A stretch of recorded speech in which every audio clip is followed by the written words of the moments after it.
अगले मेरे मेहमान हैं सिस्टर शबनम जो है, उनसे पूछेंगे कि उनका क्या कंट्रीब्यूशन है। आपकी बहुत सारी तालियों में इरफान मलिक साहब और सिस्टर शबनम। Thank you. तो बहुत बहुत शुक्रिया इरफान मलिक साहब और सिस्टर शबनम, आपका भी बहुत बहुत शुक्रिया कि आप दोनों ने टाइम दिया। मैं चाह, क्योंकि टाइम बड़ा मुख्तसर सा होता है, हम ट्राइंग टू कि ज़्यादा से ज़्यादा एसेंस जो है वो चीज़ों का। तो मलिक साहब से शुरू कर लेते हैं। मलिक साहब की किताब है वुमेन एम्पावरमेंट के हवाले से, पाकिस्तान के हवाले से ही जाते रहते हैं, मुझे पता है बड़ा बिजनेस उधर भी करते हैं इधर भी करते हैं, पता नहीं क्या कुछ करते हैं। तो पूछ ही लेते हैं इनसे कि मलिक साहब क्या कुछ करते हैं आप? सर जी मैं बेसिकली तो कुछ भी नहीं करता। अच्छा, कमाल कर, वो जो कुछ नहीं करते वो कमाल करते हैं। कमाल करता है। मेरी सबसे बड़ी मतलब बहुत सारी चीज़ें हैं, लेकिन मैं ज़ाती तौर पे कभी अपनी तारीफ करना आपने कभी नहीं सुना होगा कि आप पसंद नहीं करता। लेकिन मेरी सबसे बड़ी कंट्रीब्यूशन ये है कि मैंने वुमेन एम्पावरमेंट पे किताब लिखी और उसको ओंटारियो की जो लेफ्टिनेंट गवर्नर थी उस वक्त, उन्होंने स्पेशली मुझे बुला के अवार्ड दिया। जी। और वो किताब में मुझे बड़ा फ़ख्र है कि वो किताब जो है इस वक्त मिसिसागा टोरंटो की तमाम लाइब्रेरीज में मौजूद है। ये एक सोशल एनालिसिस था। ज़हन में बहुत सवाल ये रबी पैदा होता है कि हमारी इतनी ऑर्गेनाइजेशंस हैं माशाल्लाह, बहुत सारे लोग बहुत काम कर रहे हैं, लेकिन क्या वजह है कि हमारी कम्युनिटी ऊपर जाने की बजाय नीचे जा रही है? क्या वो ऑर्गेनाइजेशंस का कसूर है, चलाने वालों का कसूर है, किसका कसूर है? तो इस किताब में मैंने वो भी डिस्कस किया, खासतौर पर वुमेन के हवाले से, क्योंकि वुमेन की बहुत सारी किस्में हैं। गरीब औरत है, अमीर औरत है, फैशनेबल औरत है, सादा औरत है, जॉब लेती हैं हमारी बहनें, बहुत सारी, उन सब की प्रॉब्लम अलग अलग है। इसके अलावा थोड़ी सी कंट्रीब्यूशन मेरी ये है कि मैंने कटाना साहब बैठ तशरीफ रखते हैं, 2002-03 में हम लोगों ने सियासत इकट्ठे शुरू की थी और इन्होंने मेरी जिम्मेदारी लगाई थी मुख्तलिफ कम्युनिटीज़ को कनेक्ट करना। मैं गलत तो नहीं कह रहा कटाना साहब, करेक्ट कीजिएगा। हमने वहाँ एक ब्रेकफास्ट क्लब बनाया था और हमारी कोशिश ये होती थी कि उस ब्रेकफास्ट क्लब में पाकिस्तानी कम्युनिटी और तमाम जितनी मिसिसागा में तकरीबन 80 के करीब कम्युनिटी हैं वो सब उसमें तशरीफ लाएं। आपके कारकुन की हैसियत से भी मैंने काम किया हुआ है। तो बस ये मेरी कंट्रीब्यूशन है। मुझे बड़ा फ़ख्र है कि जो मैं अपनी कम्युनिटी को देता हूँ वही कम्युनिटी ने मुझे दिया। मेरे दोनों बच्चे माशाल्लाह डॉक्टर हैं, बेटी जो है वो सिक किड हॉस्पिटल में है और बेटा जो है वो बेडी में रेस्पिटोलॉजिस्ट है और फ्रंट लाइन पे काम करते हैं। कोविड के दौर में भी उन्होंने काम किया।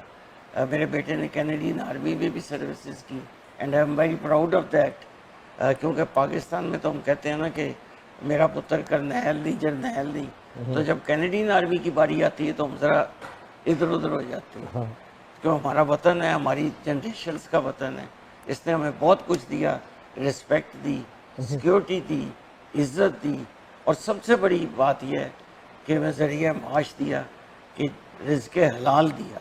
इससे बड़ी बात अच्छा, तो पाकिस्तान के हवाले से थोड़ी सी मेमोरीज हो जाए। यहाँ तो आप, मुझे पता है कि बहुत कंट्रीब्यूशन करते हैं पाकिस्तान, हर साल आप जाते हैं, कोई क्या वजह है वहाँ पे? कोई आपकी शादी वादी तो नहीं कर रखी, क्या मसला है?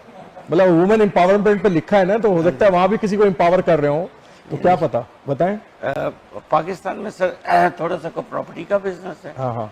और थोड़ा सा मेरा वहाँ अपना सोशल सर्कल भी है और वहाँ कुछ फलाई काम भी है। ठीक। ह्यूमन राइट्स के हवाले से मैंने असमा जलानी के साथ भी काम किया हुआ है, SM जफर साहब के साथ काम किया है, तो मेरी थोड़ी सी एक्टिविटीज़ वहाँ जाके सोशो पॉलिटिकल सी हो जाती हैं। ठीक है। गो के पॉलिटिक्स में हिस्सा लेना बड़ा ख़तरनाक काम हो गया आजकल के दौर, लेकिन मैं कोशिश करता हूँ कि वहाँ भी वुमेन एम्पावरमेंट के हिसाब से, ह्यूमन राइट्स के हिसाब से जेलों में जाके कैदियों को, सियासी कैदी जो हैं उनको थोड़ा सा रिलीफ देना।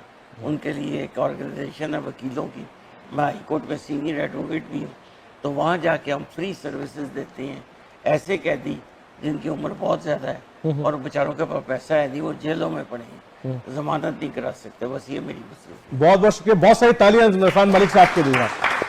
तो सिस्टर शबनम, देख लिया आपने कि वुमेन एम्पावरमेंट के हवाले से बात करें, तो मैं चाहूँगा कि आप एज ए पाकिस्तानी कैनेडियन, मतलब आपका क्या प्रोफेशन के हवाले से भी आप क्या कंट्रीब्यूट कर रही हैं सोसाइटी के अंदर, क्योंकि बड़ा ज़रूरी है कि हमारी ख़वातीन क्या कंट्रीब्यूट करें, we should know that. I know. अस्सलाम वालेकुम and thank you so much for having me today. सबसे पहले तो कहूँगी इतने सारे, एक तो दिन बहुत अच्छा 14 अगस्त का ये दिन, और फिर इनके साथ बैठ के आई एम फीलिंग ऑनर्ड। और एक बड़ा प्यारा शेर मुझे नीलाम घर में हमेशा तारिक अजीज से मैंने सुना, Please. खाना बेचराग सबकी नजर में आ गया, तेरे कयाम के तुफैल हम भी तो बाशर्फ हुए। वाह वाह वाह वाह वाह वाह। तो मेरा कंट्रीब्यूशन सिर्फ ये है कि मुझे अपनी ज़बान बहुत पसंद है, और जब मैं कनाडा आई तो मैंने कुछ वॉलंटियर किया एलिमेंट्री स्कूल्स में, हाई स्कूल्स में, और वहाँ जाके मैंने स्पेशल नीड के बच्चों के साथ काम भी किया। और मैंने देखा कि हमारे बहुत प्यारी मदर्स जो यहाँ पर हैं, वो एक थोड़ा सा गैप आ जाता है जब आप अपनी लैंग्वेज बच्चों के साथ नहीं बात करते। सो मैंने उन यंग बच्चों के साथ हॉल्टन बोर्ड के साथ अपने आप को रजिस्टर करवा के उनको समर में उर्दू की क्लासेस देना शुरू की।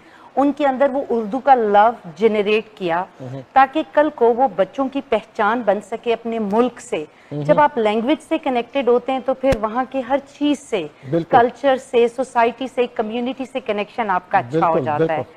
And the other part right now जो मैं अवेयरनेस लाती हूँ, मैं हेल्थ से रिलेटेड अपनी कम्युनिटी पाकिस्तानी विमेन को, जो कि आपने विमेन एम्पावरमेंट कहा, मैं ये बताना चाहती हूँ कि आप बीइंग अ मॉम, आपने एक नई नस्ल को रेस करना है। सो शऊर आपसे जनरेट होगा, ये अवेयरनेस आपने फैलानी है अपने बच्चों पे।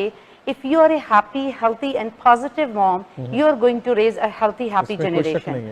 सो मैं उन विमेन को जो ये समझती हैं कि एज के साथ साथ बहुत टैबू है, बहुत सारी बातों का हमारे डिस्कशंस नहीं होती जिसमें हम खवातीन से रिलेटेड बातें होती हैं, ये कोई ऐसा फोरम नहीं होता, तो मैं उनको वो एजुकेशन देती हूँ कि anxiety, depression, Alzheimer, dementia, why it is getting common. जो top 10 leading cause of death हैं वो हमारे लाइफस्टाइल से हैं, और बीइंग अ वुमेन आप ऐसा लाइफस्टाइल प्रोवाइड कर सकती हैं अपनी फैमिली को जिससे ये सारी बीमारियां कंट्रोल हो सकती हैं। So I am very passionate on spreading this awareness. तो मैं उनको ये बताती हूँ कि इन रूट कॉज को जाने के लिए it's nothing, medication temporary solution होते हैं। आपको अपनी इंटरनल हीलिंग करनी है, that starts from you. Be a role model for your children because you are a Pakistani independent Muslim women. आपके बच्चे, ताकि आप उनका रोल मॉडल हो, हमारे बच्चों के हीरो कोई और क्यों बनते हैं। तो जब हम ये बातें उनके साथ घरों में नहीं करते तो ये करनी चाहिए, कल्चर के बारे में, 14 अगस्त के बारे में, ताकि वो जुड़े रहें। And I am feeling so happy कि इन कनाडा में हमें ये अपॉर्चुनिटी मिलती है कि हम ऐसे जगह पे बैठ के अपने कल्चर, अपने कंट्री, अपनी रूट्स के साथ कनेक्टेड रहते हैं। Thanks to all these people जिनके काम की वजह से आज हमें ये मौका मिला है कि मैं यहाँ बैठ के बात कर सकती हूँ। बहुत सारी तालियों में जनाब, बहुत बहुत शुक्रिया सिस्टर शबनम का।